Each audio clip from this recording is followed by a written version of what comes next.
Don Luis Galarreta, bienvenido. ¿Cómo está? Muy buenos días a Raúl, Ricardo, a Víctor Andrés y un saludo especial a Patricia, que esperemos que pronto esté por aquí. Mire, yo sí no tenía tanta fe en que dure 6 meses o un poco más, porque no es la primera vez que el gobierno, frente a situaciones de coyuntura favorable, se dispara a los pies.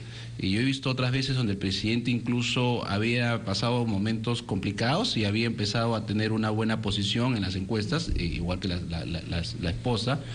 Y después han cometido alguna otra barbaridad, como declaraciones, como situaciones de poner en enfrentamiento a la clase política, como el tema que la entrevista en el que la seguridad finalmente no sabía si era o no, esta entrevista casi fin de año que le costó también varios puntos. Entonces, creo que en el gobierno no hay una visión clara de poder mantener una expectativa, un entusiasmo, todo lo que se sentía antes de este gobierno. Es decir, mal que bien, con toda la discrepancia que tengo del expresidente García, hasta Cebo Culebra, pues vendía, ¿no? Es decir, tenía toda la gente a la expectativa con un optimismo importantísimo. En el caso del gobierno actual, siempre alguno de sus actores juega en contra de la aceptación y de lo que la población ve como positivo en un momento. Entonces, es verdad, las encuestas son parte de lo que la ciudadanía en un momento determinado siente, y en un momento determinado sintió esa unidad, esa convocatoria que hizo el presidente de la Unidad Nacional. Creo que eso a todos nos toca, pues a todos nos hace Pero sentir. ya pasó. Claro, porque esa unidad no sabe mantener.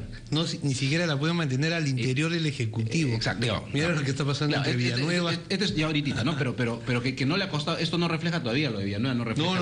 No. Esto era por el sueldo de los ministros de la calle, pero ¿no? Lo otro tiene que ver con el sueldo, creo que es el detonante, pero en general con la ausencia de una política de Estado o visión estratégica de quienes manejan la política nacional, hoy día del gobierno del señor Humala, de cómo hacer que eso, que fue positivo y que convocó a la unidad nacional, que además tuvimos que algunas personas incluso decirlo, oye, en Chile están convocando a los expresidentes, y hasta el momento el señor no lo hacía, lo hizo creo que faltando 3 días.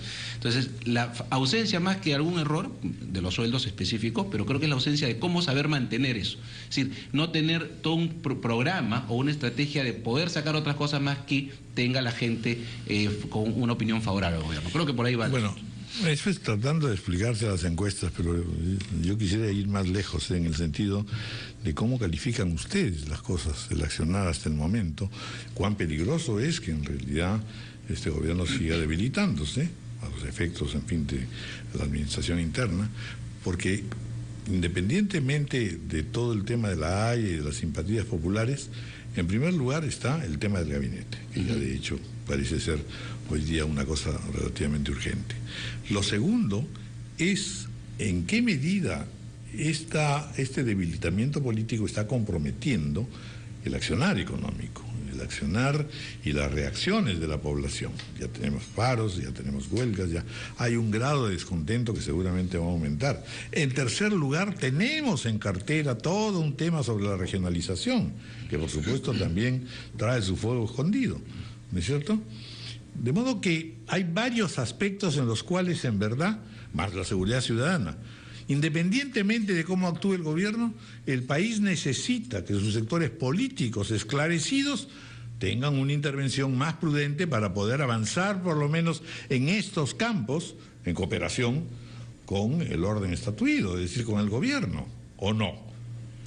Porque da la impresión, se los confieso, que estamos viviendo pues un continuo en el cual el gobierno dice una cosa, inmediatamente todo es un error, y va y viene el asunto, y el curso del país se ve en realidad entorpecido, en un momento en el que de verdad sí necesitamos tener un poquito más de coherencia.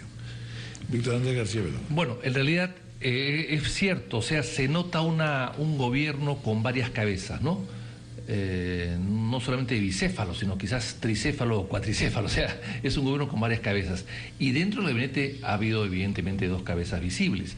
A pesar que el primer ministro no es jefe necesariamente de los ministros, no es jefe de ellos, no están subordinados a él, pero sí es el vocero de ellos, es el coordinador, el gran coordinador, el que los pueda representar, el primero entre iguales, y es el puente entre todos ellos con el presidente de la República. ¿Usted recuerda algún caso, mientras García Balagón, de un primer ministro tan débil como el actual?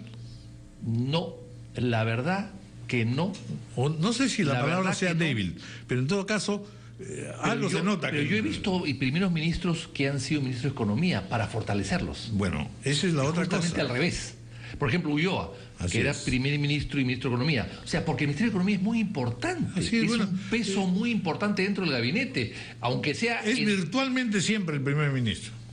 En muchos casos sí. Claro, porque él en muchos decide- casos sí. Por eso es que yo digo que ahora que sale Villanueva, de repente sería bueno nombrar a ¿Usted Castillo da por primer sentado ministro. que se va a Villanueva? Yo creo que sí, pero ¿cómo se puede quedar? Alguien se tiene que ir. Si los dos se han desmentido mutuamente o han contado versiones diferentes mutuamente, alguien tiene que irse, alguien no dice la verdad, alguien está ocultando algo, alguien representa al presidente y el otro no lo hace. O sea, algo está pasando al interior del gobierno, del gabinete, y ese malestar se trasluce afuera y da una pésima impresión y rompe la confianza hacia un gobierno que la debe tener hasta el final, porque finalmente creemos todos en los regímenes democráticos que deben terminar bien. Lucho Galarreta, ¿cuál es tu lectura de esta situación en la que ha quedado el presidente del Consejo de Ministros? Primero, aunque no se publicitó mucho, fue la propia ministra de Trabajo, la señora Laos, que no conocía, quien dijo, no, ese tema del sueldo mínimo está en la Comisión de Trabajo, pero no en el Ejecutivo. Luego, Nadine Heredia dijo, eso no está en agenda. Y, bueno, no sé si le correspondió o no, ese es otro debate. Y luego el ministro de Economía diciendo, pese a lo contrario, afirmado por Villanueva, que con él no habían conversado del tema. Yo voy a eso, Ricardo, solo muy breve, que justo la pregunta que estabas haciendo hace unos minutos en relación a, claro, solamente el Ejecutivo, es una lectura ejecutiva, pero ¿qué más se suma los que pueden razonar o pensar o con tranquilidad evaluar?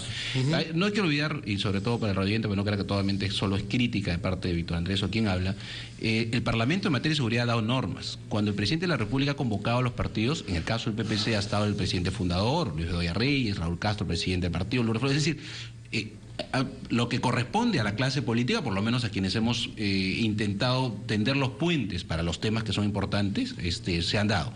El ruido político está un poco complicando la economía, no va a negar el gobierno, sobre todo el primer año cuando nuestra bancada manejó la Comisión de Economía, tratamos de colaborar con el gobierno para justamente mantener la estabilidad económica. Yo presidí la Comisión de Economía. Entonces sí hemos dado, digamos, nosotros no gobernamos. Hasta ahí ya podemos llegar. Es decir, acá está el partido que fue con propuestas a una convocatoria. No gobiernan, pero son una enorme caja de resonancia. Acá Y está al mismo tiempo tienen una calificación ciudadana complicada. Sí, no gozan de ninguna simpatía. Totalmente. Y acá está el Parlamento, que el Parlamento le da determinadas normas. Entonces me refiero por lo menos como partido, como PPC. Ahora, Ricardo dice algo que es cierto. Yo creo que el grave error del presidente del Consejo de Ministros, y que lo coincido con Víctor Andrés García Belaúnde, es que entró mal, entró pésimo. O sea, entró sin ningún peso específico, entró como no ha habido.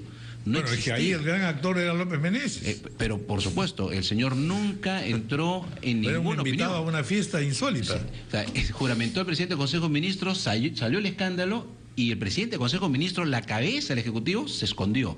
Entonces, a partir de ahí planteó que iba a haber cambios en el gabinete. Nunca los hizo. Antes de fin de año, dijo. Él entró varias veces, no cumplió su palabra. Y bueno, con el tema que lo desconoce la primera dama, por favor, lo mínimo que tiene que hacer es irse. Ahora, el ministro de Economía asumiría, por ejemplo, la presidencia, porque el fondo es el que maneja casi todo el gabinete. Yo creo que no lo haría porque él sabe que ese cargo es más político y lo va a desviar un poco, por el ruido político, de los temas económicos. Por eso normalmente a veces un ministro de Economía prefiere no, porque tiene que ir al Congreso, o sea, lo maneja de otra manera, es ¿no? un pesimismo extraordinario saber que uno elige el ministro del Interior y el primer ministro para que duren poco. No tiene Bueno, mucho gobierno, sentido. los presidentes de Consejo de Ministros no han dado el peso suficiente, ¿no? Vamos a hacer una pausa y después también